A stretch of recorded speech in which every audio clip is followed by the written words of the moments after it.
Hello guys, welcome to another exciting edition of Made in Mombasa. My name is Solomon Zuli and this is Glitix Media. On this episode, we are privileged to have one of the most amazing women doing some amazing job in Mombasa. Of course, she shot into the limelight in 2017 when she was named as one of the running mate to one of the gubernatorial candidate, that is Hassan Omar Sarai, through the Wiper ticket. We will be speaking to her. She has an amazing story. She's been through thick and thin to be where she is today. So welcome so that we can converse and hear what she has to say. Her name is Linda Mariwa Shuma. Of course, I'm sure you must have heard of that name, but what exactly has been her journey? Linda, welcome, and of course, thank you so much for welcoming us into your home. Thank you for having me. Karibu sana. On your show as well. And karibu sana nyumbani. Karibu sana. So, of course, 2017 is when we got to know about Linda Mariwa Shuma, when you were named as the running mate to Hassan Omar Sarai, running for the governor's seat. Of course, that was a big thing. But people are wondering, how did that happen? Very, very interesting journey into the limelight from a place of very relative obscurity for me. Yeah. I've been working within community space, involved in community development work from 2014. And getting into politics was actually not something that I had necessarily envisioned for myself. As much as I am a person very interested in politics of the day, internationally and locally. And for me, it is something that happens, I keep on saying, by virtue of God wanting me to be in it. Because if you had asked me a month before the announcement whether I could see myself in political circles, I would have definitely told you no. But it so happened that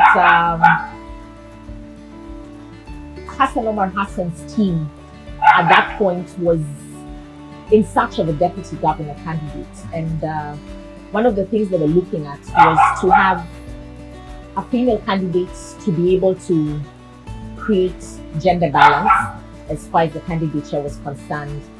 They were looking at having a Christian candidate as far as balancing out the different perspectives of the Mombasa religious environment is concerned as well. And they were looking at being able to have an indigenous person from the coast. And it wasn't necessarily an easy task to get into because I did have to go into an interview. And I keep on saying, a lot of people get amazed when I tell them that I went in for an interview. Exactly, because what we're meant to understand is that for the post of deputy governor, as opposed to just being handpicked, yes, which is what I guess a lot of people actually did for their deputy governor candidates. I did go through an interview process, that was actually a pretty long process because I sat in for an interview for 1.5 hours before a panel of 7. And I only found out on the day that I was actually unveiled to the public that there was at least 16 other possible candidates that they had looked at. So yes, that was a rigorous exercise towards being deputy governor candidate. An interview for 1.5 hours. What were you? What were they asking you? It was just wanting to get to know me, wanting to get to know my knowledge of Mombasa, wanting to know my knowledge on the political space that is Mombasa, and what I had been involved in, how much had I been involved in it, what had I done before that. So it was basically a get to know Linda interview, pretty much, I guess, because all they had before that was a CV. So Yes.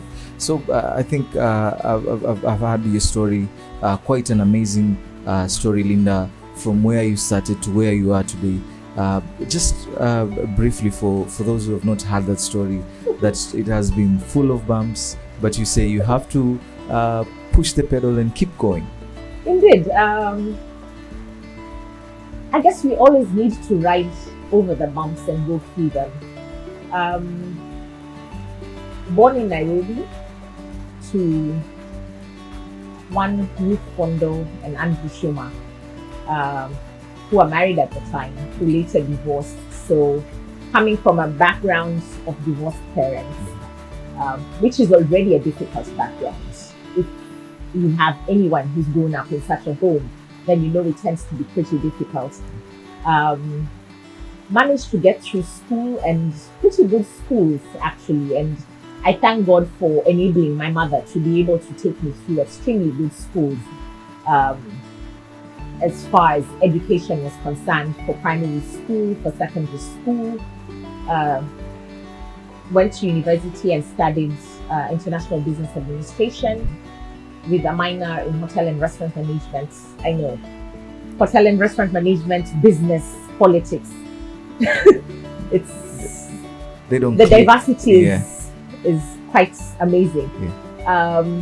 But as I said, in 2014, I got into community space, and we, together with a friend, myself and a friend, started and founded a community-based organization, Women and Girls Empowerment. And for us at that point in time, it was looking at what can we do to plug into the community within which we live. I had moved into Mombasa 2008 to manage a freight courier company. I left that job that brought me into Mombasa soon after that. But as I looked around and I tried to figure out, how can I plug in to change the narrative that is Mombasa? Everyone looks at Mombasa and thinks about it as being a very laid-back place where nothing much can happen, almost saying that nothing good can come out of Mombasa. And I wanted to be able to influence that space. And that was pretty much the beginning of Women and Girls Empowerment. And as we started Women and Girls Empowerment and tried to see how are we going to be able to change that narrative on Mombasa, we figured the best way to do that would be through mentoring. And so we went into high schools especially and ran mentoring sessions. We started out mentoring girls. We have since cast out our nets a lot wider and have mentored several boys. In fact, one of the most interesting things for Women and Girls Empowerment is that we seem to have reached out probably to more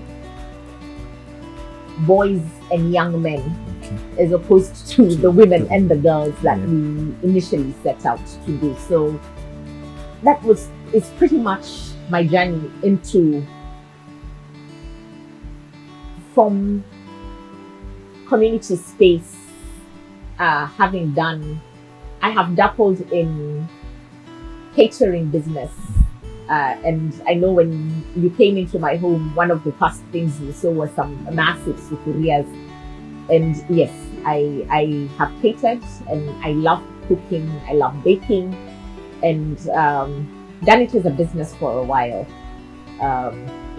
Hasn't necessarily worked for me in Mombasa, but yes. So I'm a person who wears many hats. Okay, probably we'll get more into that. Linda, listening to your story, at some point you had so many big dreams that you wanted to travel all over the world, but that never got to happen. Got a child at some point, you were not ready for that, and I think this is something that has been there at the coast region, that we have so many young mothers at the coast region and most of them give up. Your story is quite different. You turned that situation and said, I am going to push through this. How was that for you? I think for me,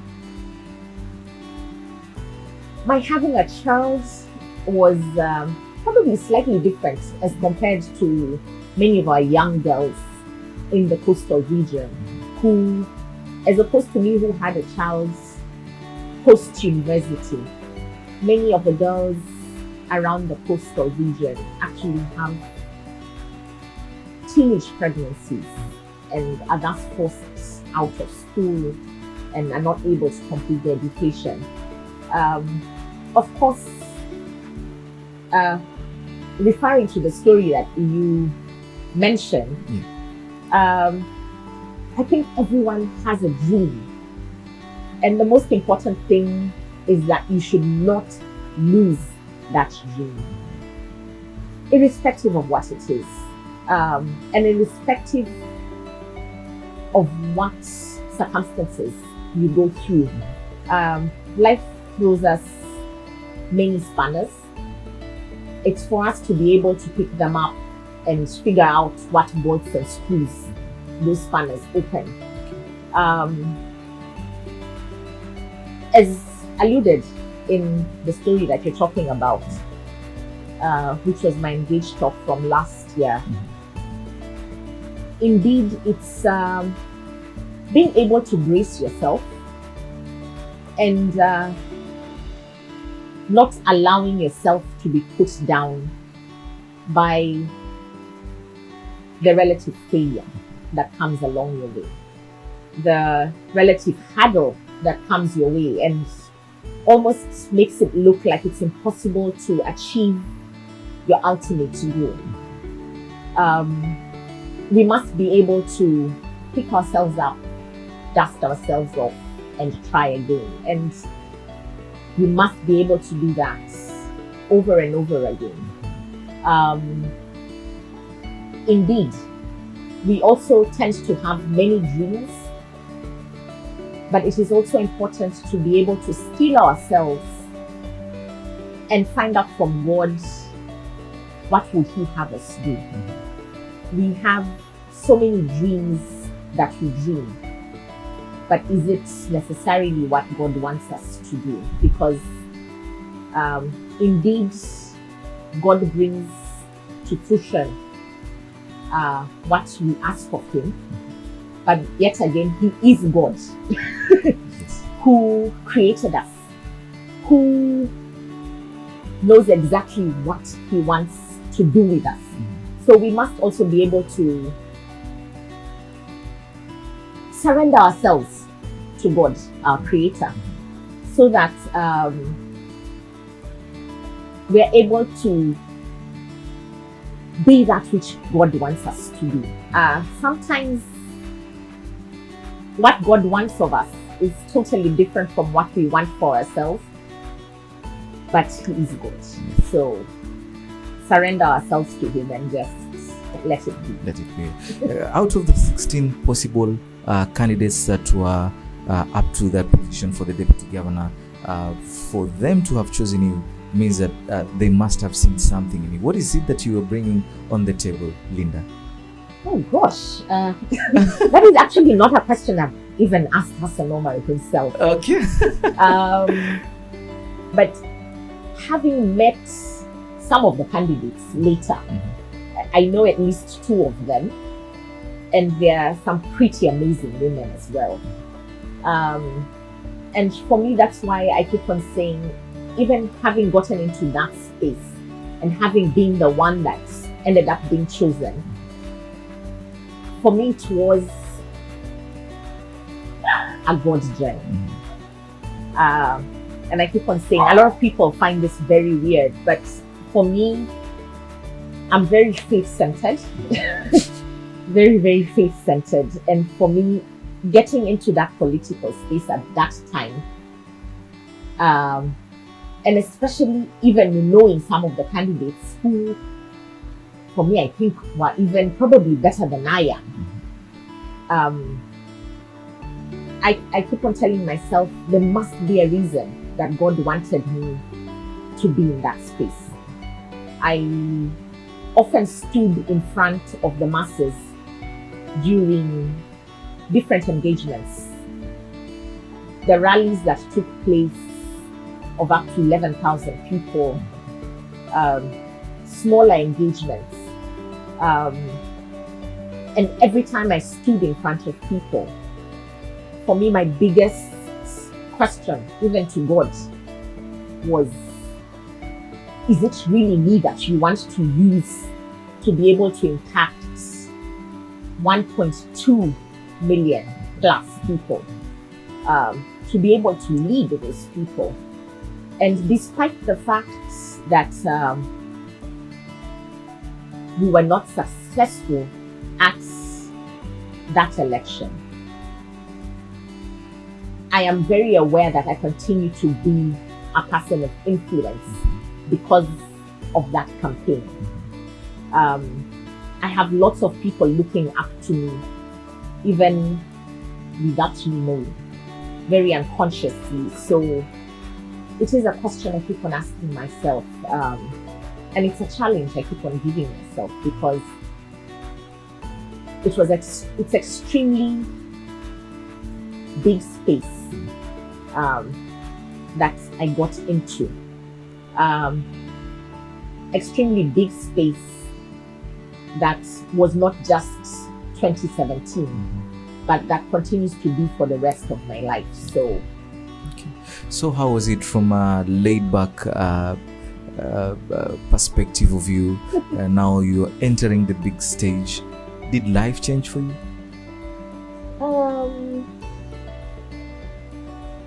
Yes and no, I guess. I'm one of those people who's extremely conscious about what I do in public spaces. I've always been, because you never quite know who you're meeting, where you're meeting. And I keep on saying, I mean, I have met people so many times that I didn't necessarily know. And after engaging with them for a bit, and the first question they asked me, are you so-and-so's daughter? And so for me, I've always been conscious, especially of my background, because I shall always be my parents' child. I shall always be my parents' daughter. How I portray them out there is extremely important and matters a lot. I am a mother.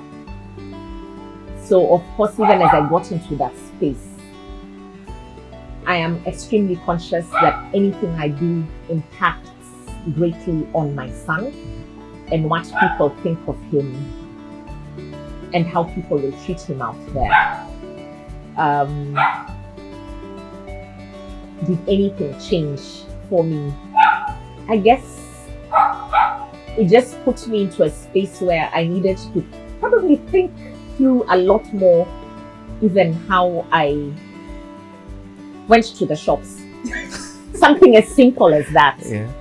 I mean, living pretty close to City Mall, which houses the supermarkets, that for me would be my closest kibanda, even before I get to other kibandas within my neighborhood. Yeah. I would be one of those people that just put on a dera and slippers and pick up myself and go. But for a while there, I had to be extremely conscious about What you do. what I wear, where I wear it to. I mean, something as simple as that. So that's changed a bit, I guess. Just being extremely cautious, lest I get into a paper with torn socks or something like that. So like the honorable, the late honorable Michuki got onto the papers with a hole in his socks. Yeah. So just being conscious to that level, when ordinarily I wouldn't necessarily have to care. I have been somebody who's extremely conscious about how I treat everybody that I come into contact with. So for me, that really hasn't made a difference, because for me, I believe in treating everybody as a human being, irrespective of who they are, what their stature is, what their titles may be, I like to treat everybody the same because, hey, it is life.